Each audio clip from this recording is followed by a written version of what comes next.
Selamat siang, ini review untuk mobil Honda CR-V Gen 4 ya, generasi keempat, menggunakan proyektor ya. Ciri khas dari Honda selalu kebanyakan menggunakan proyektor.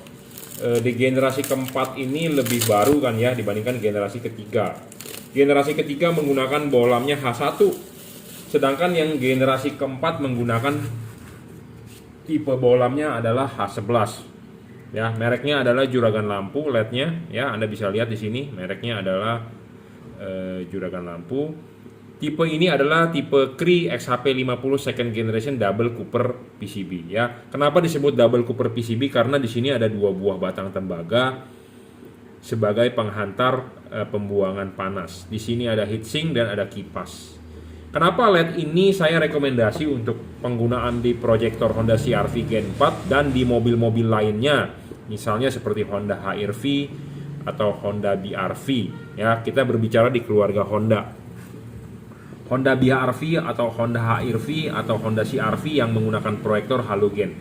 Karena di sini ada garis panduan ya. Tulisan juragan lampu ini ada semacam garis panduan. Anda bisa memasang bohlam ini horizontal atau vertikal ya, karena ada garis panduan. Kalau ini horizontal, ini adalah horizontal. Jika ini vertikal, ini adalah vertikal. Jadi ada garis panduan untuk dalam pemasangan supaya Anda lebih mudah ya. Bohlam ini 30 watt real 3100 lux 5500 Kelvin. Jadi 5500 Kelvin ini color temperatur, warna cahaya. Putih masih ada kekuningan. Kalau 3100 lux adalah satuan keterangan cahaya. Bohlam ini mempunyai keterangan lebih terang 3,1 kali dibandingkan halogen standar. Halogen standar 55 watt ya, H11. Barangnya seperti ini. Ini diukur jarak yang sama ya.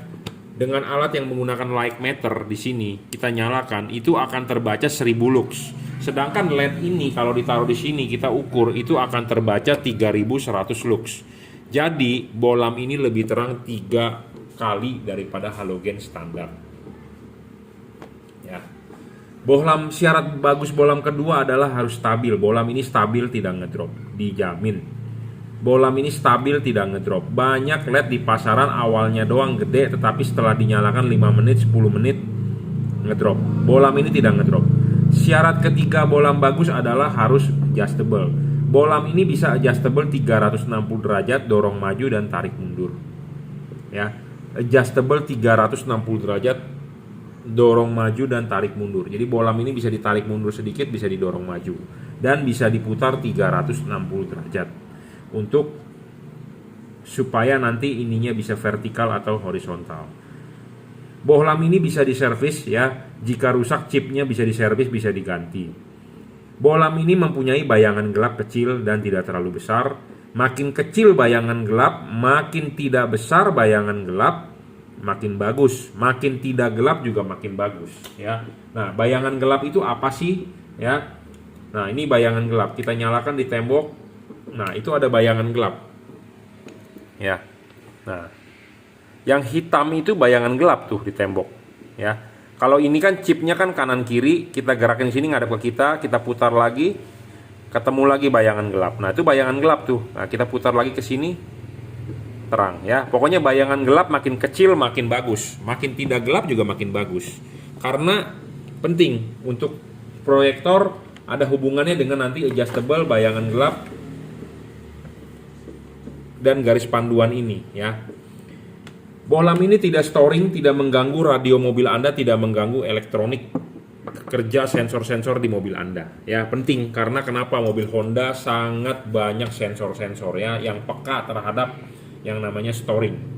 Bohlam ini tidak storing, dijamin. Syarat selanjutnya bohlam bagus adalah soal pendinginan ya. Pendinginan LED ini dari double cooper. Saya sudah bilang di awal ada heatsink dan ada kipas. Ini sudah dirajut oleh nilon tahan tarik, driverless, jadi pemasangan lebih ringkes, tinggal colok soket asli bawaan pabriknya ya. Ini bohlam lampu originalnya seperti ini, bohlam lampu original. Nah, di sini ada soketnya kan, Anda tinggal cabut soketnya. Nah, Anda tinggal pasang ke sini soketnya, selesai. Jadi tidak ada driver yang Anda perlu ikat, dan ini sudah dirajut oleh nilon tahan tarik Nah, apa sih keunggulan bohlam ini untuk mobil Honda CR-V yang menggunakan proyektor halogen H11? Bisa juga diterapkan sama seperti ke Honda BR-V atau Honda HR-V ya.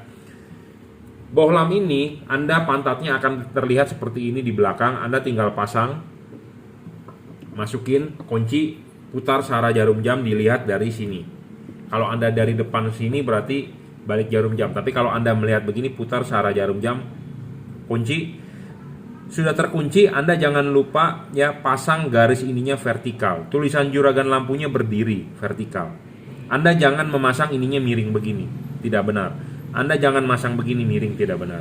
Dalam arti vertikal, Anda harus parkir mobilnya di jalan datar ya, di jalan datar ya, ininya harus vertikal. Jangan masang miring. Jangan masang begini. Anda mau memasang horizontal boleh, horizontal ininya boleh.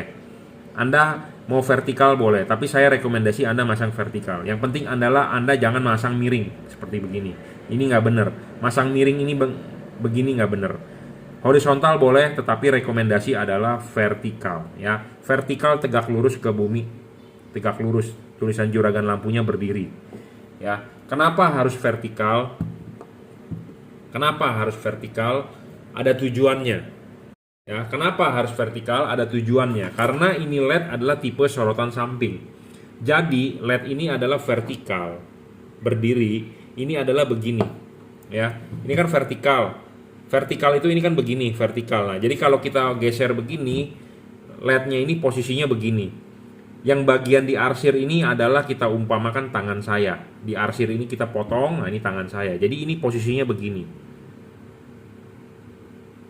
Nah, tadi saya sudah menjelaskan bahwa LED ini mempunyai bayangan gelap kecil dan tidak terlalu besar, itu menguntungkan Anda. Jika kalau LED ini bayangan gelapnya besar, artinya reflektor yang diarsir ini bagian atas di tangan saya ini menerima bayangan gelap. Kalau menerima bayangan gelap, jadi artinya apa? Output di tengahnya ada yang tidak menerima sinar nih di mangkok sini, jadi Anda rugi. Jadi tidak bisa padat di tengah. Nah, LED ini bayangan gelapnya kecil, jadi si mangkok ini full benar-benar menerima sinar supaya outputnya padat di jalan seperti itu. Makanya kenapa bayangan gelap LED ini harus kecil dan tidak boleh terlalu besar dan tidak boleh terlalu gelap. Ya, nah makanya itu syarat satu yang menguntungkan Anda. Syarat kedua yang menguntungkan Anda adalah ini ada garis patokan. Jadi kenapa sih saya tadi merekomendasikan Anda vertikal atau horizontal? Kalau horizontal terpasang begini. Kalau vertikal terpasang begini. Kenapa saya bilang jangan membentuk sudut begini miring ya? Karena kalau miring begini artinya tidak simetris. Tidak simetris menyebabkan hasil outputnya nggak benar. Nah makanya kenapa LED ini ada garis patokannya. Sangat bagus kan, sangat enak untuk Anda. Soalnya kenapa? Anda tidak bisa melihat dari depan. Ini posisi LED-nya di mana? Ya, muter-muter ini di mana? Sekarang apakah Anda tahu lihat dari depan? Apakah Anda bisa tahu bahwa LED ini sedang posisi horizontal atau vertikal? Tidak tahu. Anda bisa tahu dari mana ya? Dari garis patokan ini. Tulisan juragan lampunya berdiri adalah vertikal. Kalau tulisan juragan lampunya tiduran adalah horizontal. Ya, makanya LED ini bagus ada garis patokan khusus untuk yang namanya proyektor enak banget dah pokoknya. Ya, kita sedang membahas untuk Honda CR-V Gen 4, untuk Honda BR-V atau Honda HR-V sama kita membahas tentang Honda ya, Honda dulu. Ya, jadi ini ada garis patokan. Garis patokan ini menguntungkan Anda dan bayangan gelap LED ini juga kecil menguntungkan Anda, tidak besar menguntungkan Anda. Selain itu, bohlam ini selain adjustable, ini bohlam bisa agak ditarik mundur. Bisa agak didorong maju, ya. Itu untuk men-setting fokusnya, cut off-nya. Buat Anda yang demen ngoprek, Anda bisa setting. Tetapi kalau buat Anda yang mau taunya terima beres, Anda dorong maju saja sudah pasti benar. Ya, seperti itu. Nah, kita akan demokan hasil sinarnya di tembok ya. Ini mewakili CR-V. Seperti ini hasil outputnya ya. Seperti inilah hasil outputnya. Jadi cut off-nya sama seperti halogen Anda, cuma warnanya lebih putih 5500 Kelvin, mestinya sih lebih terang ya. Nah, Anda bisa geser kiri kanan, dia akan bergerak dan Anda bisa tarik mundur. Nah, kalau ditarik mundur ininya akan membesar. Ininya membesar, foreground-nya jadi sinar lebih dekat ke tembok mobil Anda, ke bumper mobil Anda. Ya, tetapi kalau buat Anda yang nggak paham ya sudah dorong maju saja, udah paling benar. ya. Tapi kalau Anda demen ngoprek, Anda bisa tarik mundur 1 mili, setengah mili Anda tarik, hasil outputnya sudah berbeda ya, sudah berbeda. Ya, jadi buat Anda yang mau ngoprek-ngoprek boleh silakan WhatsApp ke saya. Nanti kita pandu, kita akan berikan tutornya ya. Bagaimana caranya adalah Anda parkir di depan tembok mobil Anda 2 meter. Temboknya harus tembok putih gitu ya. Jadi nanti Anda bisa men-setting. Nah, bohlam ini adjustable ya, bisa disetting, diputar, maju mundur. Bukan berarti adalah menyetel tinggi rendahnya lampu. Tinggi rendahnya lampu itu adalah sesuai bawaan pabrik original. Jika pas pada saat pakai halogen itu normal, Anda ganti LED ini juga akan normal ya. Tidak berubah settingan tinggi rendahnya. Ingat ya, tidak berubah. Jadi Anda tidak perlu mengadjust tinggi rendahnya lagi. Anda memutar-putar itu adalah mengatur fokus, menggeser bayangan gelap. Anda mau horizontal atau vertikal boleh. Tadi wajib vertikal ya, jangan horizontal. Anda mau coba horizontal boleh, dipasang horizontal begini boleh, tapi saya kurang rekomendasi. Vertikal lah udah paling benar. Ya, ini untuk Honda CR-V memang menggunakan proyektor, karakternya adalah tipis outputnya. Ya, saya ngomong apa adanya to the point. Banyak juga orang yang masih kecewa atau masih kurang terang ya karena menggunakan proyektor outputnya tipis. Makanya untuk Anda yang mobilnya belum proyektor, saya jarang sekarang untuk merekomendasikan pakai proyektor. Kenapa? Karena proyektor mempunyai output yang tipis. Proyektor mempunyai keunggulan outputnya lebar. Garis cut off-nya cakep, patternnya cakep, tetapi kalau mau tebel agak sulit. Ya, karena dia sistemnya melebar. Ya, tetapi intinya adalah Anda menggunakan LED ini sudah lebih terang 3 kali daripada halogen standar. Ya.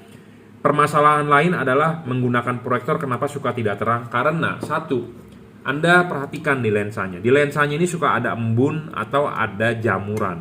Anda intip aja waktu lampu nyala Anda lihat. Kalau lensa Anda sudah ada jamuran atau sudah ada selaput, artinya lensanya kalau bisa headlamp Anda dibuka, dicuci, dilap lensanya. Kenapa? Karena jamuran itu atau uap panas itu yang terperangkap dari halogen, biasanya seperti itu. Jadi membuat lensanya ini sama seperti kalau mata kita katarak. Orang kalau katarak tuh nggak kelihatan, tetapi orang habis operasi katarak selalu bilang, waduh mata gue terang banget. Nah sama dengan ini, lensa ini suka ada jamuran atau suka ada selaput, lapisan embun tipis di bagian dalam nih di lensanya, itu yang membuat menahan sinar. Nah itu satu permasalahan di situ. Ya, kenapa orang ganti LED atau ganti lampu apapun masih merasa kurang terang? Beda seperti mobil pada saat baru. Nah, itu karena lensanya ada selaput tipis, lapisan jamur atau lapisan embun tipis di dalam. Itu permasalahan pertama. Permasalahan kedua adalah ball. Ball itu adalah mangkok. Ini keseluruhan namanya proyektor. Ball itu adalah mangkok. Nah, ini mangkok. Nah, reflektor mangkok proyektor itu yang paling penting itu adalah yang bagian saya arsir nih. Diumpamakan oleh tangan saya yang begini. Nah, bagian ball ini mangkok ya. Di sini adalah krom. Nah, kromannya ini tidak boleh gosong, hangus atau ngelotok. Kalau Anda yang sudah mengganti watt gede, kebanyakan kromannya ini butek, gosong, hangus. Nah, kalau kromannya sudah rusak, artinya cahaya tidak bisa dipantulkan ke jalan. Nah, itu bisa membuat ya Anda mau ganti lampu apapun nggak bakal terang. Jadi permasalahannya ada dua di proyektor. Satu, ball masih bagus atau tidak. Satu lagi, lensanya ada selaput, embun atau tidak. Nah itu yang mempengaruhi hasil output. Tetapi kalau di atas kertas, LED ini sudah lebih terang 3 kali dibandingkan halogen standar 55 watt. Ya, jadi ini 1000 lux 55 watt, ini bisa 3100 lux 30 watt. Jadi sebenarnya ini sudah lebih terang 3 kali dibandingkan ini. Tinggal yang memantulkannya itu proyektornya. Kalau soal syarat adjustable, syarat maju mundur, syarat bayangan gelap, ini sih sudah terpenuhi sangat baik. Tinggal dari proyektornya sendiri, lensanya masih bagus nggak? Ada embun atau ada selaput tidak? Ada jamur tidak? Kalau tidak ada jamur, mangkoknya harus dicek. Kromannya masih bagus nggak? Udah gosong nggak? Yang pasti adalah yang namanya kroman. Krom itu mangkok, harus kromnya kinclong, tidak boleh kromnya butek. Ya, Anda lihat semua lampu mobil kalau baru bawaan dari pabrik, kromannya pasti kinclong banget. Seiring waktu dipakai, lama-lama butek. Nah, di situ yang bisa mempengaruhi hasil output. Ya, karena kroman itu adalah sebagai pemantul cahaya. Ya, lampu menghasilkan sinar, bisa dipantulkan ke jalan itu dari kroman, dari mangkok, dari bol. Kromannya bagus, mengkilap, perfect, tentu pantulannya ke jalan akan lebih bagus. Seiring waktu dipakai, dia akan butek, kromannya akan agak kusam, kromannya menurun, jadi udah nggak kinclong. Nah, itu bisa mengurangi cahayanya yang terang ke jalan, ya. Jadi harus dipahami seperti itu. Tapi LED ini sudah pasti lebih terang 3 kali di atas kertas, kita sudah uji lebih terang 3 kali. Ya, oke, ini di order untuk CRV Gen 4 ya.